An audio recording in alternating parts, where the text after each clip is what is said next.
মুমিনদের আমি 10টা গুণ 10টা বৈশিষ্ট্য আল্লাহ বয়ান করেছেন, আমি এক এক করে আমি আপনাকে বোঝাবো। 10টা গুণ 10টা নীতি এই মুমিন এই মুত্তাকিদের হতে হবে। সম্মানিত মা, সুপ্রিয় আমার ভাই ও বাবা জীবন যারা আমার সামনে বসে আছেন, অসুস্থ শরীর, কন্টিনিউ 14 তারিখ সৌদি আরব থেকে ফিরে আসার পরে ঠান্ডা জ্বর সর্দির পরেও এই দাওয়াতি কাজের নিয়তে ফিল্ডে নেমেছি। মূলত মানুষকে যদি একটা কোরআন একটা হাদিস দ্বারা যদি তাদেরকে বুঝিয়ে যদি তার দিলটাকে পরিবর্তন করতে পারা যায়, আখিরাতে জাযায়ে কামিয়াবের একটা স্থান খুঁজে পাবো ইনশাআল্লাহ। মহান আল্লাহ তাবারক ওয়া তাআলা বলছেন, মুমিনদের জান এবং মালটাকে আমি নিব, বিনিময় দিব জান্নাত। আরে মুমিন মুত্তাকিরা তো এসেছে আল্লাহর জান্নাতকে হাসিল করার জন্য, কথা ঠিক না? মুমিন মুত্তাকিরা তো এসেছে পার্থিব জগতে আল্লাহর সন্তুষ্টি অর্জনকে করার জন্য। এই জমিনে প্রয়োজনে তারা জেলে যাবে, প্রয়োজনে তারা মরবে, প্রয়োজনে তারা মারবে, প্রয়োজনে তারা হিজরত করবে, প্রয়োজনে তারা যাযাবরের মতো কোথায় যাবে তার নিশ্চয়তা থাকবে না। এটা হলো মুত্তাকি পরহেজগারদের কাজ। ভাইরা আমার, বন্ধুরা আমার, আল্লাহ তাবারক ওয়া তাআলা তিনি বলছেন তাদের কাজ কি হবে, 1 নাম্বার গুণ কি হবে, 1 নাম্বার বয়ান কাজ কি হবে। 1 নাম্বার কাজ আল্লাহ তাবারক ওয়া তাআলা তিনি বলছেন ওয়ায়াকতালুনা ফায়াকতালুন, ওরা লড়াই করবে আল্লাহর রাস্তায়, ওরা জিহাদ করবে, ওরা প্রতিবাদ করবে, ওরা সিংহের মতো হককে প্রতিষ্ঠিত করণের জন্য তারা লড়াই করবে। লড়াই করতে গিয়ে তারা মরবে এবং তারা মারবে। এই নীতি, এই টেন্ডেন্সি, এই চেতনা তাদের ভিতরে থাকবে। মারতে হবে। শুধু পুরুষরা লড়াই করবে তা নয়, হককে প্রতিষ্ঠিত করণের জন্য যদি বাড়ির বউমা একাই যদি ইমানদার হয়, শাশুড়ি বিরোধী, যা বিরোধী, ননদ বিরোধী, চা শাশুড়ি বিরোধী, শ্বশুর বিরোধী, স্বামী বিরোধী, মেয়েটা যদি এক আল্লাহর পেহচান, এক আল্লাহর পরিচয় আর শিরিক বেদাতকে মুক্ত করে এই পরিবারে যদি নূর বা আলো প্রস্ফুটিত করতে চায়, তাহলে মেয়েটা একাই লড়াই করবে। এই লড়াই করতে গিয়ে যদি মেয়েটার ভাত চলে যায়, হাসি মুখে স্বামীর ঘর থেকে চলে আসবে। মেয়েটার যদি সংসার যদি আলাদা হয়ে যায়, মেয়েটাকে যদি গলা টিপন দিয়ে মেরে দেয়, তবুও তাকে মরে যেতে হবে, কিন্তু শেষ নিঃশ্বাস থাকা পর্যন্ত এক আল্লাহর হককে প্রতিষ্ঠিত করণের জন্য আল্লাহ জমিনে তারা লড়াই করবে। ভাইরা আমার, বন্ধুরে আমার, আল্লাহ তাবারক ওয়া তাআলা তারপরে বলছেন বিসমিল্লাহির রহমানির রহিম التائبون العابدون الحامدون السائحون الراكعون الساجدون والآمرون بالمعروف والناهون عن المنكر والحافظون لحدود الله وبشر المؤمنين। বন্ধুরে আমার, মা জননী, বাবা জীবন ভালো করে শুনে নেন। 1 নাম্বার কথা হলো হককে প্রতিষ্ঠিত করণের জন্য আল্লাহর রাস্তায় লড়াই করবে, মারবে এবং নিজে মরবে। 2 নাম্বার কথা হলো পার্থিব জগতে জীবনে অন্যায় হবে, পাপ হবে, ভুল হবে, আল্লাহ তাবারক ওয়া তাআলা বলছেন এরা আল্লাহর কাছে তওবা করবে। আত্তাইবুনা, এরা আল্লাহর কাছে তওবা করবে। হযরত আনাস রাদিয়াল্লাহু তাআলা বলছেন পৃথিবীর বুকে ওরাই হলো আল্লাহর কাছে সর্বোত্তম পাপী, যারা নিজের পাপকে ভুল বুঝে মেনে নিয়ে, ভুল করেছে এটা মেনে নিয়ে আল্লাহ দরবারে তারা তওবা করবে। আর এ তওবা করলে আল্লাহ সবচাইতে বেশি খুশি হবেন। মহান আল্লাহ ক্ষমা করনেওয়ালা, আল্লাহ তাবারক ওয়া তাআলা ক্ষমা করে দিবে। অতএব আল্লাহ রাব্বুল আলামিন সবচাইতে সেই ব্যক্তির উপরে খুশি হন। 2 নাম্বার হলো এরা তওবা করবে। 3 নাম্বার কথা, ওয়াল আবিদুন, এরা মহান আল্লাহ রাব্বুল আলামিনের ইবাদত করবে। পৃথিবীতে কারো ইবাদত চলবে না। ইবাদতের একমাত্র লায়েক কে? জোরে বলেন আল্লাহ। কোন গাছের কাছে সিজদা যাওয়া যাবে না, যাবে? কোন কবরে মাথা মস্তক অবনত করা যাবে না, জোরে বলেন যাবে?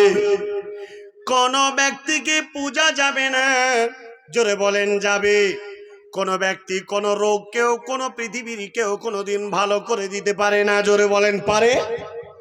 পৃথিবীতে কোন মাদলি তাবিজ কোন জিন ভূত তাড়াতে পারে না, কথা ঠিক কিনা বলেন?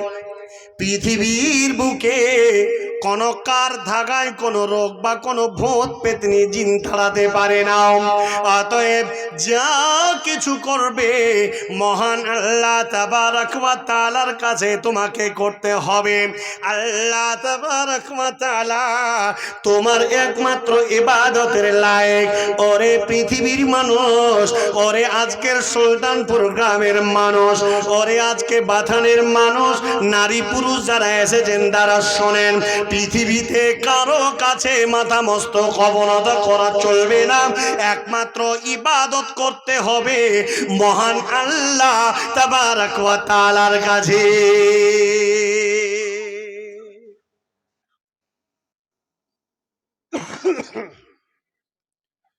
والتائبون العابدون والحامدون। 4 নাম্বার হলো হামিদ শব্দের অর্থ হলো প্রশংসা। প্রশংসা করবেন কার? খাজা বাবা, গরিবী বাবা, নওয়াজি বাবা, ভণ্ড বাবা, আছে না নাই? দুনিয়াতে এই সমস্ত মানুষেরা ভণ্ড বাবা, খাজা বাবা, ধর্ম ব্যবসায়ী বাবা, এদের প্রশংসা করে না, করে না? আরে আজকালকার কত বাবা আপনি দেখবেন পৃথিবীতে, ন্যাকড়া বাবা, ছেঁড়া বাবা, কাঁথা বাবা, পাগলা বাবা, শিকল বাবা, তালা বাবা, আল্লাহু আকবার। এজন্য আমি বারবার একটা কথা, একটা কবিতা আমি বলে থাকি, এই সমস্ত বাবাকে ত্যাগ করে দিয়ে মহান আল্লাহর দিকে তুমি অগ্রসর হও আর তার গুণগান করো। গুণগান চলবে কার? আরে সেদিন একটি কিতাব আমার এক ভাই পড়ছিলেন, তো সেই কিতাবে তাজকিরাতুল আউলিয়া, এই তাজকিরাতুল আউলিয়া একটি কিতাব। এটা হলো সুন্নি বাবাদের। সুন্নি বাবা কাদের বলে জানেন? আরে সুন্নি বাবা তো তারা যারা আশেকে রসুল বলে দাবি করে। সুন্নি বাবা যারা, আরে এই কালিয়াচকে সবচাইতে বড় সুন্নি বাবার ভান্ডার আছে, ফ্যাক্টরি এটা। যে বাবা নবীর প্রতি এত তাদের শান, এত ইজ্জত, এত মর্যাদা, যে নবীকে তারা জন্ম দিবস, সাহাবীরা জন্মদিন পালন করলেন না, তাবেঈরা করলেন না, তাবিঈরা করলেন না, আর আপনার কালিয়াচকের এই সুন্নি বাবারা নবীর জন্ম দিবস পালন করলো। কথা বলেন না? আল্লাহু আকবার। এরা একটা বই লিখেছে, বইটার নাম হলো তাজকিরাতুল আউলিয়া। তাজকিরাতুল আউলিয়া সম্ভবত 245 নাম্বার একটা পৃষ্ঠাতে তারা লিখেছে। এরা একটা কথা লিখে, ওহাবি গैर মুকাল্লিদ, ওহাবি গैर মুকাল্লিদ আহলে হাদিস। এই ওহাবি গैर মুকাল্লিদ আহলে হাদিসদের অপর নাম হলো ওহাবি। এটা আলহামদুলিল্লাহ, কেউ যদি আমাদেরকে ওহাবি বলে এটা আমাদের প্রশংসা হয়। এই ওহাব, আব্দুল ওহাব নাজদ রহমতুল্লাহ আলাইহি, তিনার কৃতিত্ব যদি আরব আমিরাতে কেউ যান, আমি বছরে 4 বার 5 বার আল্লাহ আমাকে নিয়ে যাই। আরে এই সুন্নি বাবাদের মতো হাজারো বাবা, বেদাতি বাবা, ভণ্ড বাবা, তারা তাদের মন্ত্রে ওই কাবা গৃহে 4টে মেম্বারে খুতবা হতো, 4টে দল, 4টে ফেরকা ছিল। আব্দুল ওহাব নাজদ রহমতুল্লাহ আলাইহি তিনি 4টে মেম্বারকে ভেঙে এক জায়গায় করে টোটাল মক্কা মদিনায় আরব আমিরাতে মানহাজে সালাফকে সুপ্রতিষ্ঠিত করেছে। জোরে বলেন আলহামদুলিল্লাহ। এদের অপর নাম হলো আহলুল হাদিস। তো এই তাজকিরাতুল আউলিয়া এই কিতাবের মধ্যে এরা আবার বলছে যে এই আহলে হাদিস, এই ওহাবি, এরা গুস্তাকে রসুল। গুস্তাকে রসুল বোঝেন? রসুলকে অপমান করে এরা কে রসুলের প্রতি সম্মান দেয় না, রসুলকে এরা মানে না। আরে আমরাই হলাম আশেকে রসুল, বলে কে? এই সুন্নিরা। আরে সুন্নি কারা? আপনার বাড়ির আন্ঠা কান্ঠাতি আছে, খুঁজে নেন। এরা এই কিতাবের মধ্যে, আরে যারা বলে যে আহলে হাদিসরা রসুলকে সম্মান করে না, বেইজ্জত করে, এই তাজকিরাতুল আউলিয়াতে এসে তাদের আসল গুমরটা ফাঁস হয়ে গেছে। কেমন? তাজকিরাতুল আউলিয়া 245 সম্ভবত পৃষ্ঠার নিচের দিকে লেখা আছে যে কিয়ামতের দিন যেদিন মানুষ দ্বারস্থ হবে, যেদিন মানুষ ত্রাহি করবে, সেই দিন হযরত মুহাম্মদ মুস্তাফা সাল্লাল্লাহু আলাইহি ওয়াসাল্লাম পর্যন্ত দ্বারস্থ হবে বাইজিদ মুস্তামির কাছে। বলেন নাউজুবিল্লাহি মিন যালিক। বাইজিদ মুস্তামির মাজার এখনো বাংলাদেশে রয়েছে। বলে বাইজিদ মুস্তামির কাছে মুহাম্মদ সাল্লাল্লাহু আলাইহি ওয়াসাল্লাম পর্যন্ত দ্বারস্থ হবে। আল্লাহ রাসূলকে কত ছোট করা হয়েছে, আল্লাহ রাসূলকে কত লঘু করা হয়েছে, মুহাম্মদ সাল্লাল্লাহু আলাইহি ওয়াসাল্লামকে বেইজ্জত করেছে। আর এই বেয়াদব শিয়া নসলওয়ালা এই সুন্নিরা, এরা বলে গুস্তাকে রসুল, ওয়াহাবিরা, দেওবন্দিরা, এটা ভুল। মুহাম্মদ সাল্লাল্লাহু আলাইহি ওয়াসাল্লামকে প্রকৃত সঠিক পন্থায় যদি আমরা মানি, তাহলে একমাত্র আমরাই মানহাজে সালাফ আহলুল হাদিসরাই মানে। জোরে বলেন আলহামদুলিল্লাহ। এরা এমন কি আল্লাহর কথা যা হবে সে কথা বাইজিদ মুস্তামিরও নাকি সেই কথাই হবে। তো এরা এই বাবারা তাকে এমন ভাবে মানে যে তাকে আলাইহিস সালাম পর্যন্ত তারা বলে নাউজুবিল্লাহি মিন যালিক। এজন্য আমরা একটা কথা বলি, ওরে ও পাগলা বাবা, ওই আমার ভণ্ড বাবা, ওই আমার খাজা বাবা, রোজ হাসরে দেখবে তোমার কোন বাবা। নামাজের ধরে না, কোরআনের ধরে না, মাজারেতে গাজা খায়, লম্বা লম্বা চুল রেখেছে, শিকল পরা সারা গায়, মোচে ঢেকেছে ঠোঁট, চেনা যায় না কি কারবার। আছে না নাই? ওরে ও ভণ্ড বাবা, ওই আমার খাজা বাবা, ওই আমার ধর্মের বাবা, রোজ হাসরে দেখবে তোমার কোন বাবা। যত মাজার তত বাবা, যত মাজার তত বাবা, বাবা হলো বেসমার। রেল লাইনে মাজার, বাস লাইনে সব মাজার। নিজের বাপের লয় না খবর, নিজের মায়ের লয় না খবর, নিজের বাপের লয় না খবর, নিজের বইয়ের লয় না খবর, কবরে দেয় লাল চাদর। ওরে ও ভণ্ড বাবা, ওই আমার খাজা বাবা, ওই আমার ধর্মের বাবা, রোজ হাসরে দেখবে তোমার কোন বাবা। নারে তাকবীর, মাজার ব্যবসা ছেড়ে দিয়ে ধরো আল্লাহর দিন, এখনো সময় আছে তওবা করে হও মুমিন। পিতা মাতার চরণ সেবায় হরে ভাই জান্নাতি।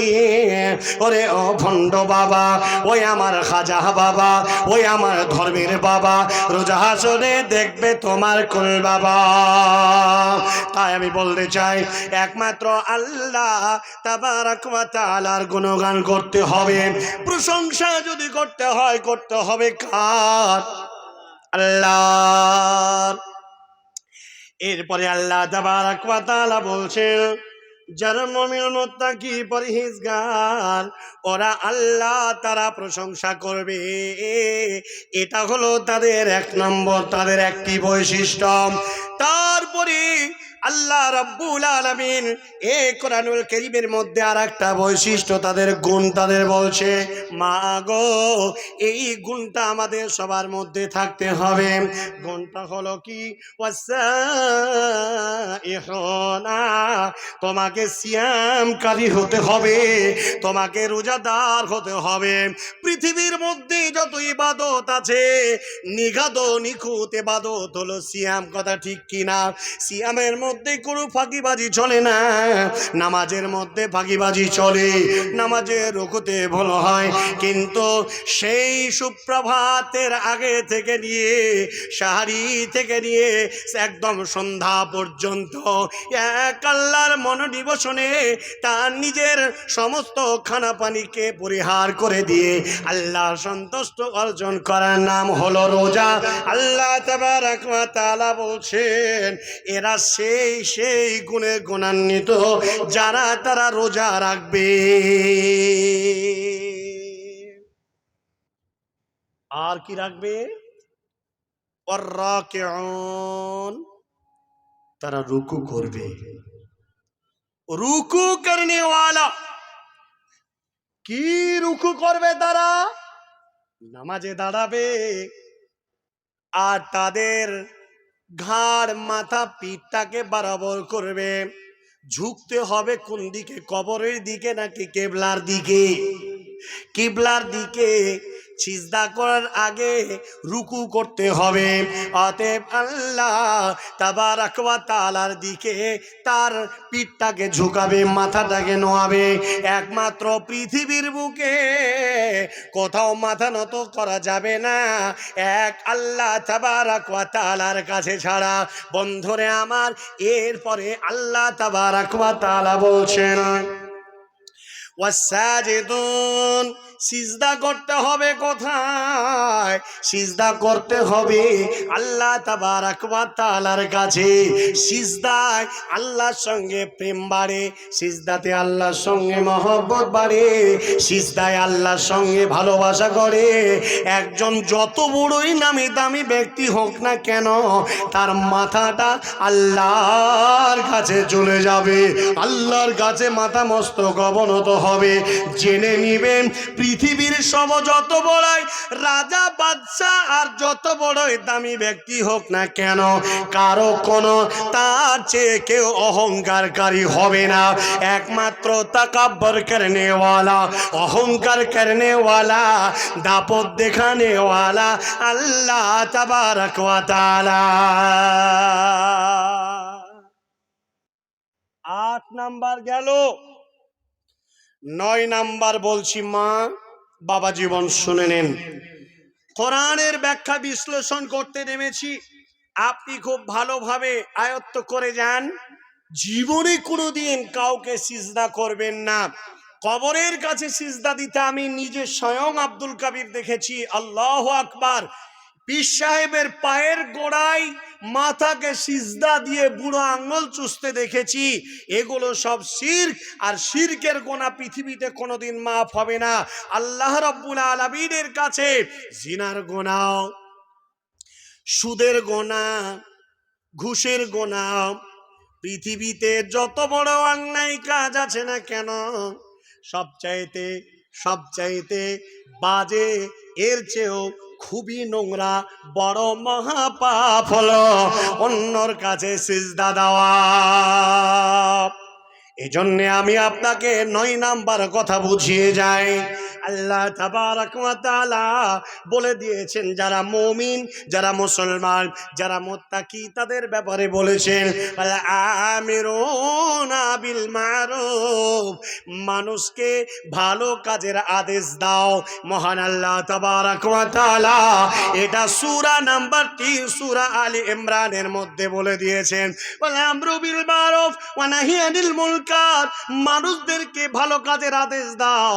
ও মা গো, ও বাবা জীবন বন্ধুরে আমার, হে আমার যুবক তরুণ, যুবক যুবতী, আর যারা এখানে আছেন মাইকের আওয়াজ যাদের কাছে যাচ্ছে, প্রত্যেকটা ব্যক্তির কাছে আমি বলতে চাই আপনাকে মানুষকে সৎ কাজের আদেশ দিতে হবে। আল্লাহ রাব্বুল আলামিন সৎ কাজের আদেশ দেওয়ার জন্য যুগে যুগে কালে কালে নবী ও রাসূলদেরকে প্রেরণ করেছেন। অতএব যুগে যুগে কালে কালে নবীদের দাওয়াত ছিল এটা, মানুষদেরকে আল্লাহ বলছেন উখরিজাতিল লিন্নাস তা'মুরুনা বিল মারুফ ওয়া নাহি আনিল মুনকার, মানুষদেরকে বাড়ি থেকে বের হওয়ার আদেশ করা হয়েছে, বলা হয়েছে ভালো কাজের আদেশ দাও, মন্দ কাজ থেকে বাধা দাও। ভালো কাজের আদেশ বলতে সালাত আদায় করো, নেক সুলুক করো, আমলে সলেহ করো, সদাচরণ করো, মানুষের সাথে ভালো বিহেভিয়ার করো, আল্লাহর প্রশংসা করো, আল্লাহর ইবাদত করো। পাপ হয়েছে তওবা করে নাও, অন্যায় কাজ করো না, জিনা করো না, ব্যভিচার করো না, সুদ খেও না, ঘুষ খেও না। এক আল্লাহ তোমাকে তার দাসত্বের জন্য সৃষ্টি করেছেন। মহান আল্লাহ তাবারক ওয়া তাআলা পবিত্র কোরআনুল কারীমের মধ্যে বলেছেন, এই আয়াতটা আমরা সকলেই জানি। আল্লাহ বলছেন যে কি বলেছেন, আল্লাহ রাব্বুল আলামিন বলছেন আমি জিন ওয়া মা খালাকতুল জিন্না ওয়াল ইনস ইল্লা লিয়াবুদুন, জিন আর ইনসানকে সৃষ্টি করেছি আল্লাহ দাসত্ব করার জন্য। এই আদেশ প্রত্যেকটা ব্যক্তিকে দিতে হবে। মা আল্লাহ রাব্বুল আলামিন তারপরে 10 নম্বর বলছেন ওয়া নাহি আনিল মুনকার ওয়া নাহুনা আনিল মুনকার, খারাপ কাজ থেকে বাধা দিতে হবে। জিনা না না না না, লা তাকরাবুজ জিনা, চুরি করো না, মিথ্যা কথা বলো না, মুনাফিকি চরিত্র তোমার ভিতরে থাকলে বর্জন করো। পর্দা পুশিদা যদি না থাকে পর্দা করো, সালাত যদি না থাকে সালাত আদায় করো। অন্যায় কাজ করতে হয় না, গীবত করতে হয় না, পরনিন্দা পরচর্চা করতে হয় না, এগুলো তুমি বর্জন করো। আদেশ নিষেধ। মুমিনদের বৈশিষ্ট্য হবে দুটো জিনিসেরই মানুষদেরকে ইনফরমেশন দেওয়া। ওয়াল হাফিজুনা লিহুদুদিল্লাহ, হুদুদ মানে কি? হুদুদ মানে কি? শরিয়াত, সিরাত, নীতিমালা, কোরআনের বিধান, হাদিসের বিধান, রাসূলের অমীয় বাণী, এই যত কিছু যা আছে সম্পূর্ণটা হলো আল্লাহর হুদুদ, শরীয়তের নীতিমালা। এই নীতিমালাকে আমাদেরকে হিফাজত করতে হবে, এই নীতিমালাকে আমাদের কন্ট্রোল করতে হবে, এই নীতিমালাকে সংরক্ষণ করতে হবে, নীতিমালাকে নস্যাৎ হতে দেওয়া যাবে না। সুপ্রিয় ভাই ও বন্ধু বাবা জীবন, আমরা আজকে এতক্ষণ ধরে আপনাদের আমি কথা বলছি, অলরেডি এখন 11:30 বাজছে। শুনে যাবেন, কোনো গাল গল্প বলতে পারি না, এজন্যে বেদাতিরা আমাদেরকে বক্তব্য রাখতে বক্তা হিসাবে নেয় না। কোরআন হাদিসের অনর্গল যদি কথা বলি মন খুশি হয় না। যদি আব্দুল কাদের জিলানী মায়ের পেট থেকে বাড়িয়ে পড়ল, ওর মাকে কে জেনা করতে চেয়েছিল, পেট থেকে বের হয়ে ওকে হত্যা করলো, এই গল্প তারা শোনালে খুশি হয়। এরপরে তারা বলে আব্দুল কাদের জিলানী ওর মাকে কুনজরে দেখার কারণে পেট থেকে বেরিয়ে গেল, সেই লোককে হত্যা করলো। এই গাঁজাখড়ি মিথ্যা কথা গল্প আমরা বলতে পারি না। একটি হরিণ বান্ধা ছিল গাছের গোড়ায়, নবীজির সঙ্গে কথা বলল, এ করলো সে করলো, বাগ কথা বলল, নানান ধরনের বক্তব্য আমরা দিতে পারি না। কোরআন ও হাদিসের কথা নিছকও আমরা বলার চেষ্টা করি, চাহে মানুষ লেখ আর না লেখ, এই হলো হক কথা, এই হলো সঠিক নসিহা। অতএব কোরআন সম্পূর্ণ একটা নসিহতের কিতাব। আমি আপনাকে করতে এসেছি, আমি এতক্ষণ আপনাকে কোরআন দিয়ে বললাম, এই কোরআনের প্রসঙ্গে আরো আয়াত আছে, আমি আপনাকে পরবর্তী অংশে আসছি।